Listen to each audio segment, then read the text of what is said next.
जी के चरणों में शीश रखकर आदरणीय मंच और विराजमान सभी सरदारों को मैं बहुत आदर और भाव के साथ में जय रघुनाथ जी की अर्ज करता हूँ। आज चक्रवर्ती सम्राट विक्रमादित्य की जयंती नहीं है। सबसे पहले चक्रवर्ती सम्राट विक्रमादित्य को साष्टांग दंडवत करता हूँ। आज चक्रवर्ती सम्राट विक्रमादित्य का शासन का स्थापना दिवस है और शासन नहीं विष्णु शासन कहें वकील साहब में खूब अच्छी बात है। और किस तरह के हुए चक्रवर्ती सम्राट विक्रमादित्य जी? आप में से परमार राजपूत कितने हैं? पहले की बता, हाथ ऊंचा करें। सभी परमार पवार पार्टी जो है, पिछली बार महाराणा प्रताप की प्रतिमा अनावरण के समय आया था। शायद आप लोग होंगे वहां मौजूद, खूब सारे लोग मौजूद थे। उस समय 2-3-4 बातें कही थी, शायद आपको पता होगा। देखो, समाज की बातें तो हम बाद में करेंगे, सबसे पहले पवार पार्टी की बात करो, परमारों की बात करो, आपकी बात करो। ये भरतखंड, भरत के नाम पर इस धरती का नाम भरतखंड पड़ा।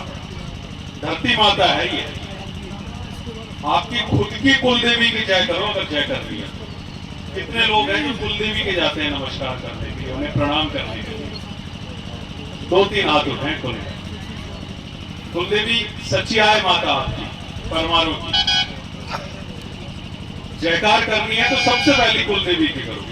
दूसरी बात, पवार पार्टी की यदि बात करें तो आपके परमार वंश के अंदर इतने यशस्वी लोग हुए, एक से बढ़कर एक। अगर आप हर महीने जयंती मनाने लगो, हर पखवाड़े में जयंती मनाने लगो, तो भी जयंतियां नहीं मना पाओ, इतने लोग हुए आपके परमार वंश। नाम गिनाना शुरू करूं, शायद आपको नाम नहीं पता होंगे। ये चक्रवर्ती सम्राट विक्रमादित्य, आज इनके सुशासन का स्थापना दिवस है। वो चक्रवर्ती सम्राट विक्रमादित्य जिनसे न्याय, जो पक्षियों की भाषा जानते थे, जिनसे न्याय कराने के लिए देवता आते थे, इंसान नहीं, देवता भी जिनसे न्याय कराने के लिए आते थे, वो चक्रवर्ती सम्राट विक्रमादित्य भारत विश्व गुरु था।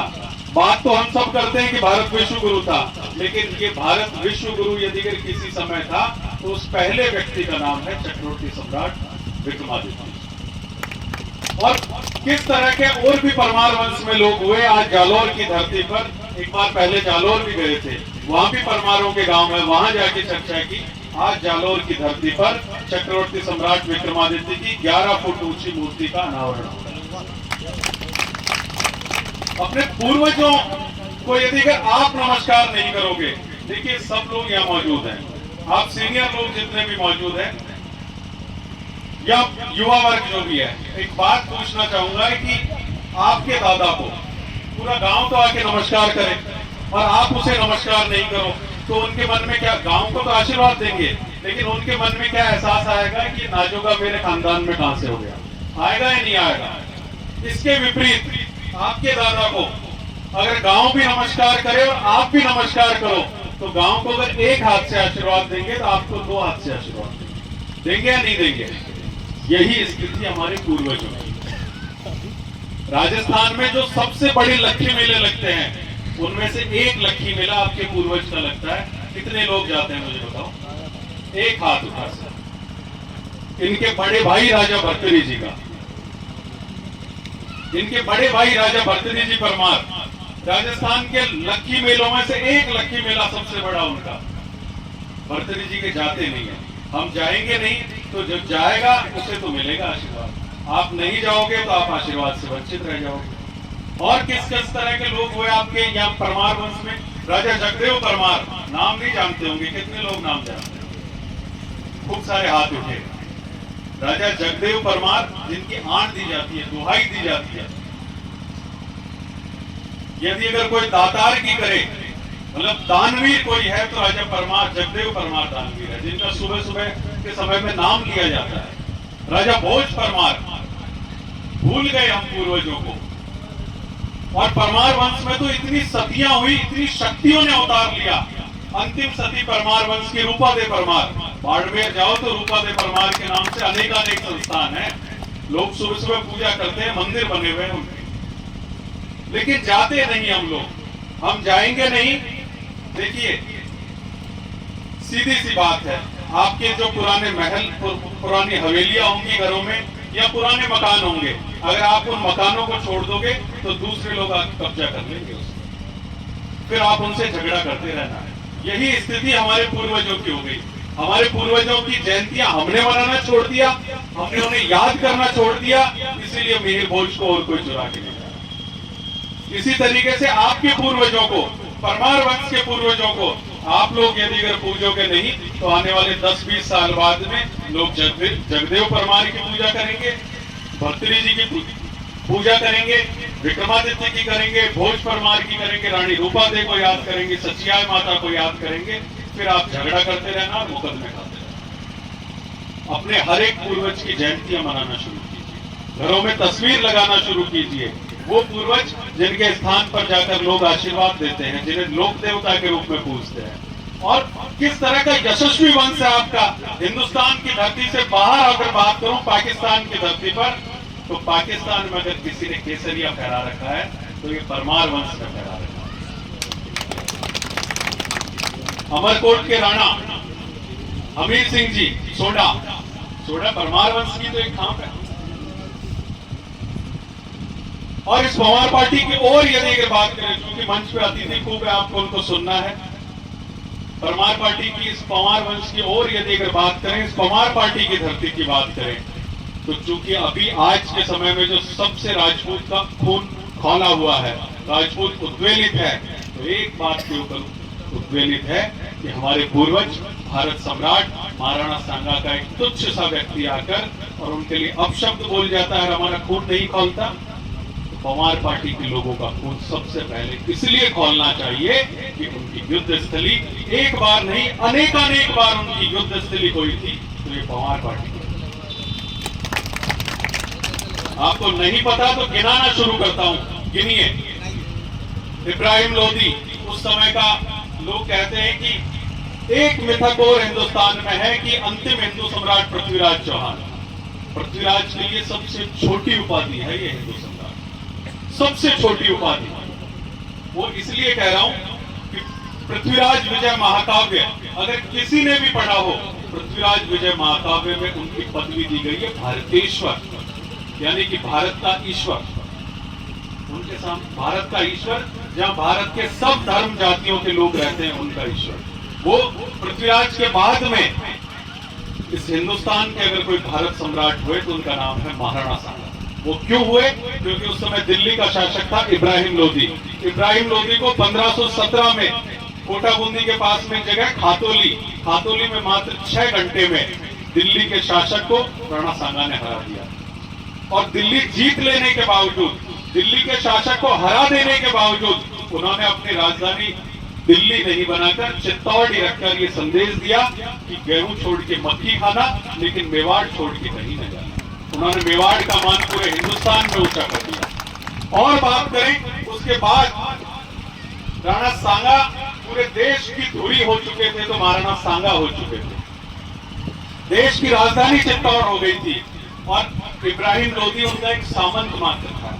और उस सामंत ने जब वापस सिर उठाने की कोशिश की तो महाराणा सांगा ने आपके धौलपुर की धरती पर, बाड़ी की धरती पर आकर उस इब्राहिम लोदी को वापस धूल चढ़ाई, उसे वापस पटका और उसे टैक्स देकर वापस छोड़ा, उसको बंदी बना दिया इस पवार पार्टी की धरती पर। और उसके आगे बात करें तो बयाना की धरती पर उन्होंने बाबर को धूल चढ़ाई, और उसके बाद में खानवा की धरती पर उन्होंने फिर बाबर को धूल चढ़ाई, और फिर 1527 का जो निर्णायक युद्ध हुआ वो भी इस पवार पार्टी की धरती पर हुआ। 4 महाराणा सांगा के बड़े युद्ध इस पवार पार्टी की धरती पर हुए। और हिंदुस्तान के तमाम राजा एक बात और कहते हैं कि राजपूत शक्ति एक नहीं थी, व्हाट्सएप पे मीम्स चलता है इसलिए राजपूत हार गए। कितने लोगों को पता है कि महाराणा सांगा के नेतृत्व में कितने राजा लड़े होंगे? आज ये खूब नेता विराजमान है, सरपंच होंगे, एमएलए होंगे। 5 सरपंच यदि एक जगह बैठे हो तो पांचों एक दूसरे को खुद का नेता नहीं मानते हैं क्या? सब कोई मानता है कि मैं तुरंग का हूं, लेकिन हिंदुस्तान के 120 राजाओं ने राणा सांगा को अपना नेता चुना। 120 राजाओं ने, और राजाओं के नाम बताऊं जिनमें 1 दर्जन के से कम, 1 दर्जन के लगभग मुस्लिम राजा भी शामिल थे जिन्होंने राणा सांगा को अपना नेता चुना। उन राजाओं में दिल्ली का शासक इब्राहिम लोदी, मुस्लिम शासक, गुजरात का शासक मुजफ्फर शाह, मुस्लिम शासक, मालवा का शासक महमूद खिलजी और राणा सांगा का प्रधान सेनापति था मेवात अलवर का शासक हसन खान मेवाती। और हसन खान मेवाती को एक पत्र लिखते हैं बाबर और कहते हैं कि मैं भी इस्लाम को मानने वाला, तुम भी इस्लाम को मानने वाले, महाराणा हसन खान, इस युद्ध में तुम मेरा साथ दो। लेकिन जो खुददार जवाब था हसन खान मेवाती का, वो हर एक मुस्लिम को सुनना चाहिए, हर एक खुददार राष्ट्रभक्त को सुनना चाहिए और गर्व करना चाहिए। हसन खान प्रत्युत्तर में लिखते हैं कि बाबर, माना मैं भी इस्लाम को मानने वाला, माना तुम भी इस्लाम को मानने वाले, लेकिन बाबर तो मेरी मातृभूमि को लूटने के लिए आ रहा है और मेरा वादा है रणभूमि में तेरे ऊपर सबसे पहला आक्रमण ये हसन खान ही करेगा। और इतिहास गवाह है, इस पवार पार्टी की धरती पर, आपसे थोड़ी सी दूर खानवा की धरती पर, अपने 12,000 मुस्लिम साथियों के साथ में हसन खान मेवाती वीर गति को प्राप्त हुए, बाबर से लड़ते। और बात करें इस हिंदुस्तान के राजा, राजपूताने के तमाम राजा, जिनमें जयपुर के राजा महाराजा पृथ्वीराज, जोधपुर के राव गंगा, बीकानेर के कुंवर कल्याणमल, हाड़ौती के सूरजमल जी हाड़ा, जिनके भी कुछ दिन पहले छतरी तोड़ दी, वो सूरजमल जी हाड़ा, जिनकी बहन रानी कर्मावती ने तो दूसरा जौहर किया, चित्तौड़ का दूसरा जौहर उन्हीं के नेतृत्व में हुआ। डूंगरपुर के राजा रावत उदय सिंह जी, कानौड़ के राव जोगा जी, गागरोन अब जो झालावाड़ के नाम से है, गागरोन के शत्रुदेव जी। इसके और बाहर की बात करें, गुजरात के शासक, उत्तर प्रदेश के राजौर एटा के चंद्रभान चौहान, मैनपुरी के माणिक चंद्र चौहान, रायसेन के शासक कालपी, अहमदनगर तक, महाराष्ट्र तक 120 राजाओं ने मिलकर राणा सांगा के नेतृत्व में लड़ाई लड़ी, उनको अपना नेता चुना।